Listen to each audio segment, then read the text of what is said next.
The judge, I think, made quite clear that he fully buys into the argument that both Sprint and T-Mobile and the Department of Justice made, that this makes Sprint a stronger competitor, or Sprint T-Mobile combined, a stronger competitor than either could ever be on their own, and that far from reducing competitive intensity in the wireless market, this will increase it.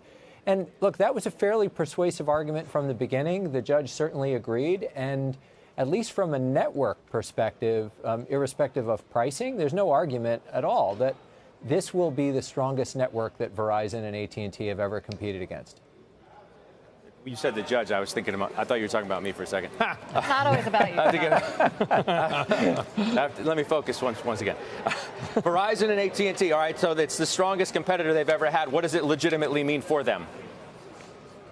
Well, for Verizon in particular, look, Verizon's problem here is they made exactly the right strategic decision to focus on their network and not get distracted by bad media deals or that sort of thing. But then they executed it wrong and put all their eggs in the basket of so-called millimeter wave spectrum or very high frequency spectrum. And now they're paying the price for that. Their network doesn't have very good coverage, and as we get on the cusp of 5G, they're on their heels. The new Sprint T-Mobile is going to come at this with low-frequency spectrum that provides really good coverage, a lot of mid-band spectrum that provides really good capacity, and high-frequency spectrum that provides really good speed. And that puts them at a clear advantage once the network is built to Verizon. AT&T is in a pretty good position, too, but neither one has ever really had to compete against a network that will be as strong as this one, particularly outside of the metro areas.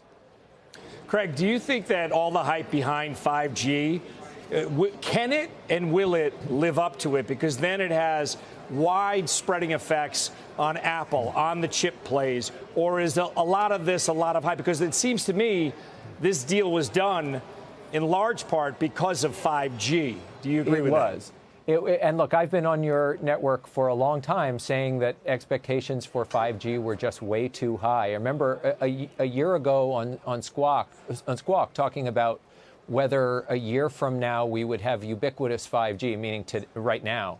And the answer was, of course not. And that was viewed to be sort of contrarian at the time. People's expectations have been way too far or way too optimistic for how quickly and how dramatically 5G is going to evolve. It'll get here, but it's going to take a lot longer than people think. I don't think that 2020 is a 5G cycle year for handsets.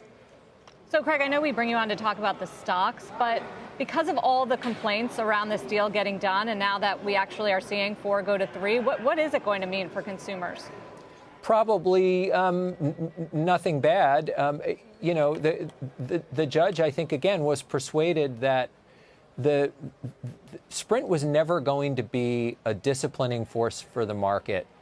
It was just too weak, and so Sprint, the judge, I think, accepted the argument that Sprint was all but irrelevant. And so what this deal really does in the judge's mind, and he's probably not wrong, is it makes T-Mobile stronger, and T-Mobile is going to be a more relevant disciplining force for Verizon and AT&T than either T-Mobile or Sprint could be on their own. And remember, they have under the consent decree commitments for aggressive pricing. They've also given a very low price wholesale deal to Dish Network. So Dish will sell service at what is expected to be aggressive prices. So I think consumers will do just fine. And again, if what you're measuring for consumers is what's the quality of the networks that they're going to choose from, there's no question this is a good deal for consumers in that it will mean a much stronger network from Sprint T-Mobile than either would have on their own.